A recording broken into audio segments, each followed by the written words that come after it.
जय श्री राम। सभी को जय श्री राम। आज के अंक में आपका स्वागत है। आपकी अपनी चैनल श्री राम कथा में मैं आपका स्वागत करती हूँ और भगवान श्री हरि के चरणों की वंदना करते हैं हम और शुरू करते हैं। आज हमको पेज नंबर 82 पढ़ना है, 82। तो शुरू करते हैं पेज नंबर 82 से।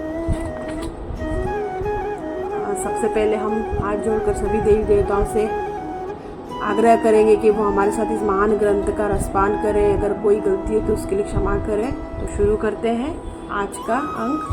तो लेकिन पहले हम पेज नंबर 81 को पढ़ेंगे। 81 का आखिरी श्लोक। कहू कवन सुख असबरु पाए, भलू भली उठग के बोर आए। पंच कहे शिव सती विवाही पुनि अवडेरी, मराए एनी ताही। चलिए शुरू करते हैं पेज नंबर 82।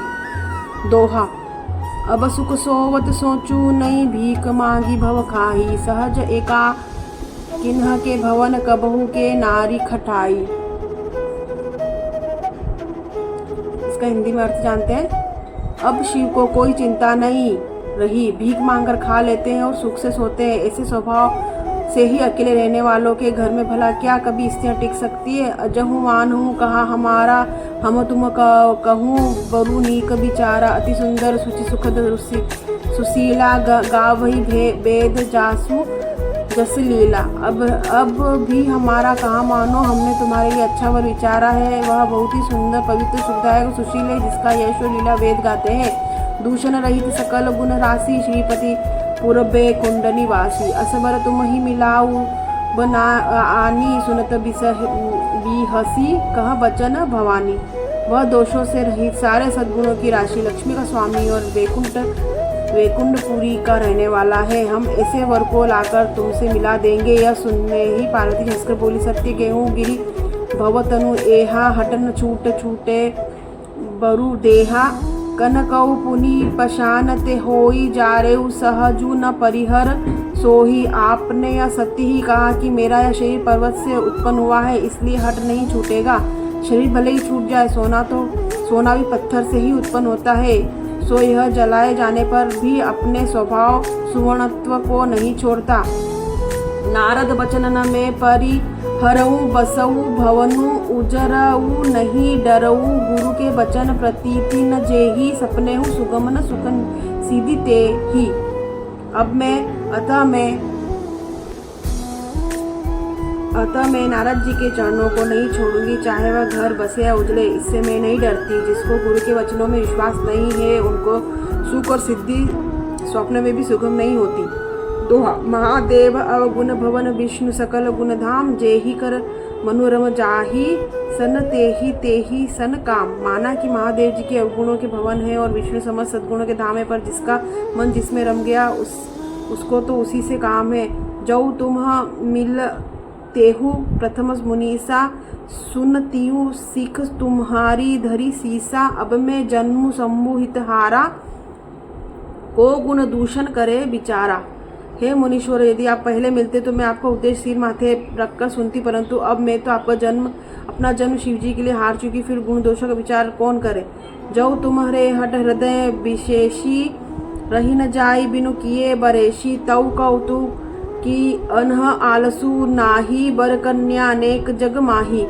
यदि आपके हृदय में बहुत ही हट है और विवाह की बातचीत बरेखी किए बिना आपसे रहा नहीं जाता, तो संसार में वर कन्या बहुत है। खिलवाड़ करने वालों का आलस्य तो होता नहीं, और कहीं जाकर कीजिए।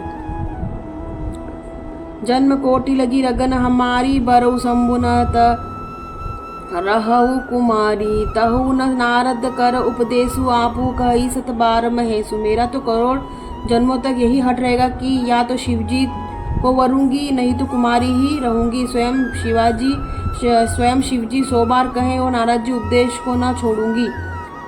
मैं पा करऊ कही जगदम्बा, तुम्ह ग्रह गवनहु भयऊ विलंबा। देखी प्रेम बोले मुनि ज्ञानी, जय जय जगदम्बी के भवानी। सज्जन ननी पर पार्वती जी ने फिर कहा कि मैं आपके पैरों पड़ती हूँ, आप अपने घर जाइए, बहुत देर हो गई। शिवजी ने पार्वती जी से ऐसा प्रेम देखकर ज्ञानी मुनि बोले, हे जगजननी, हे भवानी, आपकी जय हो जय हो। दोहा, तुम माया भगवान शिव सकल जगत पितु मातु गाई नाई चरण सिर मुनि चले पुनि पुनि हर्षत गातु। आप माया है और शिवजी भगवान है, आप दोनों समस्त जगत के माता पिता है। यह कहकर मुनि पार्वती जी के चरणों में सिर नवाकर चल दिए। उनके शरीर बाल बाल पुलकित हो रहे थे। जाई मुनिन्हा हिमवंतु उठाए करी बिनती गिर जही ग्रह ल्याए बरसी सप्त ऋषि शिव पही जाई कथा उमा कई सकल सुनाई। मुनियों ने जाकर हिमवान को पार्वती जी के पास भेजा और वे विनती करके उनको घर ले आए। फिर सप्तर्षियों ने शिव जी के पास जाकर उनको पार्वती जी की सारी कथा सुनाई। भय मगन शिव सुनत स्नेहा हर्षि सप्तऋषि गवने गेहा मनु थीर करी तब शंभु सुजाना लगे करण रघुनायक ध्याना। पार्वती जी का प्रेम सुनते ही शिव जी आनंदमय हो गए। सप्तर्षि प्रसन्न होकर उनके घर ब्रह्मलोक को चले गए। तब सुजान शिव जी मन को स्थिर करके श्री रघुनाथ जी का ध्यान करने लगे। तारकुक असुर भयऊ तेहि काला भुज प्रताप बल तेज विशाला तेहि सब लोकपति जीते भय देव सुख संपत्ति रीते। उसी समय तारक नाम का असुर हुआ जिसकी भुजाओं का बल प्रताप और तेज बहुत बड़ा था। उसने सब लोक को परलोकों को जीत लिया। सब देवता सुख और संपत्ति से रहित हो गए। अजर अमर सो जीती न जाई हार सूर करी विविध लड़ाई तब बिरंची सन जाई पुकारे देख विधि सब देव दुखारे। वह अजर अमर था इसलिए किसी ने जीता नहीं जाता था। देवता उसके साथ बहुत तरह की लड़ाइयाँ लड़कर हार गए थे। तब उन्होंने ब्रह्मा जी के पास जाकर पुकार मचाई। ब्रह्मा जी ने सब देवताओं को दुखी देखा। दोहा, सब सन कहा भुजाई विधि तनुज निधन सब होई शंभु शुक्र सुभत सुत एहि जीतई रन सोई। ब्रह्मा जी ने सबको समझा कर कहा, इस दैत्य की मृत्यु तब होगी जब शिव जी के वीर्य से पुत्र उत्पन्न होगा। इसको युद्ध में वही जीतेगा। तो आज हमने पेज नंबर 83 पढ़ा। पेज नंबर कल हम पढ़ेंगे 84 पढ़ेंगे कल। तो आज के अंक में इतना ही।